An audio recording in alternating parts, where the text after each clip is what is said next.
Добро утро и од мене.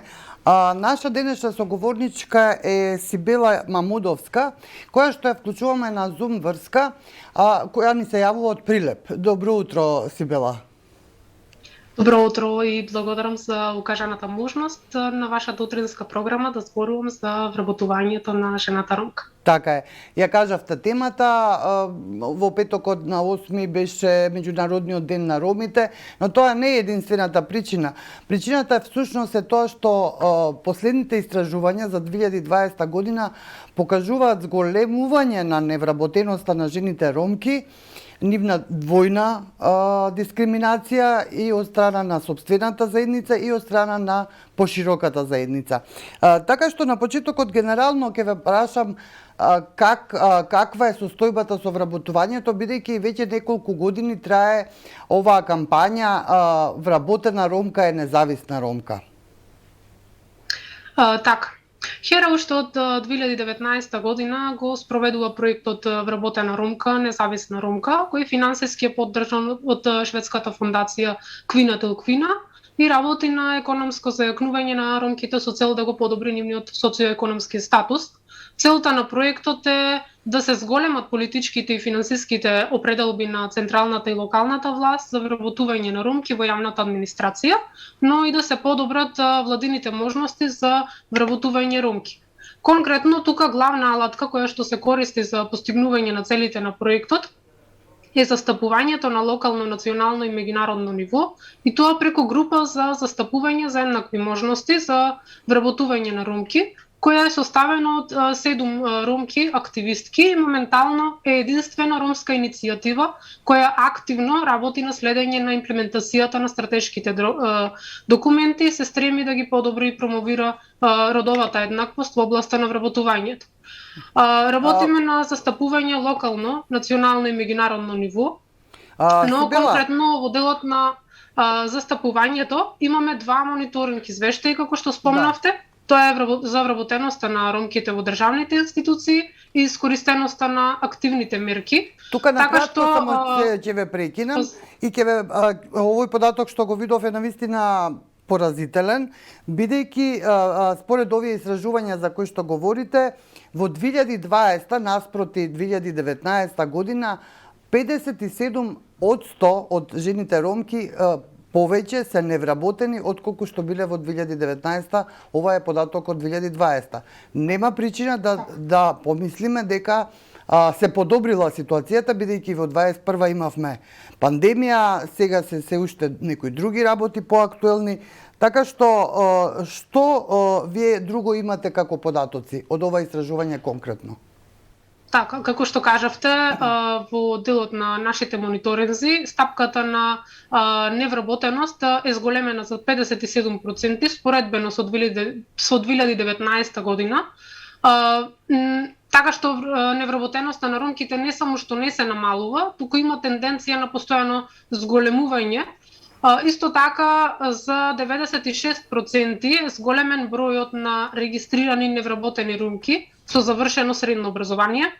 Од мониторинг извештајот за искористеност на мерки и услуги може да се забележи дека само 205 ромки искористиле некоја од мерките за вработување од вкупно 7280 регистрирани невработени ромки. Тоа е што се пријавиле, значи жените што се пријавиле во заводите за вработување, не се соа сите.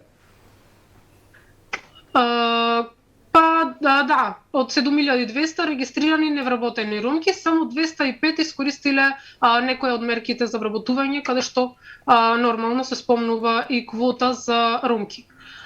Поразително исто така е речиси што и нема ромки на раководни позиции во нашата држава, при што само 6 ромки се вработени на раководни позиции од вкупно 156 мониторирани државни институции, додека во 30 центри за вработување низ државата не е вработена ниту една ромка. Зошто не е вработена една ромка? Дали имате податоци? Ниту една жена од ромската заедница не е вработена. Немало интерес? Немаме конкретно податоци. Ние работиме на застапување преку испраќање на барања за информации од јавен карактер и податоците кои што ги добивме од нивните информации кои што се споделени од институциите ни укажуваат дека толкав е бројот на вработени ромки или нема воопшто застапено ромки. Така што податокот кој што го добивме е тоа дека само 6 ромки се вработени на раководни позиции од вкупно 156 мониторирани државни институции. Добро, вие сте внатре во заедницата и можеби да предпоставите зошто е тоа така. Сега не барам од вас предпоставка, а не конкретен податок. Постојат низ пречки со кои што жената ромка се соочува. Тоа е двојна дискриминација, како што и на почетокот споменавте, и во самата заедница, во самата заедница, но и надвор од самата заедница. Исто така, како пречки можат да се јават и тоа што постои дискриминација по основ на етничка припадност, но и боја на кожа, така што самите ромки, како што имам информација од истражувањата, се одбиени или немаат информации во однос на нивните апликации кои што ги поднесуваат до работодавачите. Така што може да се каже тука дека дискриминацијата има големо влијание во однос на стапката на невработеност.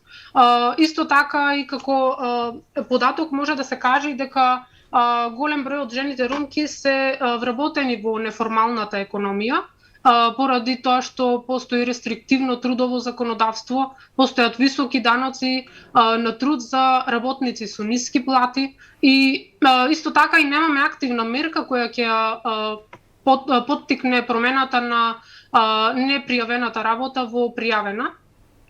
Може да се каже тука и дека нискиот степен на образование има големо влијание во однос на тоа што немаме позиции, тоест жени на раководни позиции, и може да се каже дека оние кои што се регистрирани со високо образование како невработени сепак мал е бројот, но постојат роми кои што се со завршено високо образование, но сепак тој број е мал. Но не значи дека истите не треба да бидат опфатени на раководни позиции, со оглед на тоа дека бројот на роми и ромки конкретно, бидејќи ние застапуваме за тоа, е се уште мал. 6 ромки на раководни позиции сепак е еден фрапантен податок. Добро, познавајќи ситуацијата за ромската заедница. Да.